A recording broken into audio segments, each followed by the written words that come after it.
السلام علیکم گائز، آج ہم آپ کو ایک ایسی درگاہ دکھانے لے جا رہے ہیں۔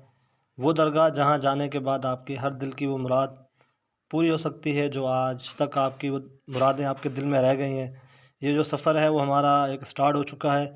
اس درگاہ کا سب سے بڑا جو نام ہے وہ یہ ہے کہ درگاہ لشکر شاہ کے نام سے جانا جاتا ہے۔ یہ جو روڈ ہے جہاں سے ہم جا رہے ہیں یہ میرپور خاص سے سیدھا روڈ آ رہا ہے، اور آپ اگر کہیں سے بھی آنا چاہیں تو میرپور خاص سٹی سے آ کر کسی سے بھی پوچھیں گے کہ درگاہ لشکر شاہ کہاں پر ہے تو وہ آپ کو ہر وہ شخص بتا سکتا ہے، کیونکہ یہ بہت ہی فیمس درگاہ ہے۔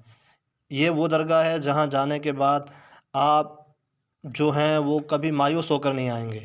یہ بہت ریگستانی علاقہ ہے اور یہاں کے لوگ جو ہیں وہ بہت مہمان نواز ہیں، کاشتکار ہیں۔ آپ ویڈیو میں دیکھ بھی رہے تھے کہ پیچھے بہت ساری فصلیں جو لوگوں نے لگائی ہوئی تھی، اور بہت سارے لوگ جو ہیں وہ اس درگاہ پہ آتے ہیں۔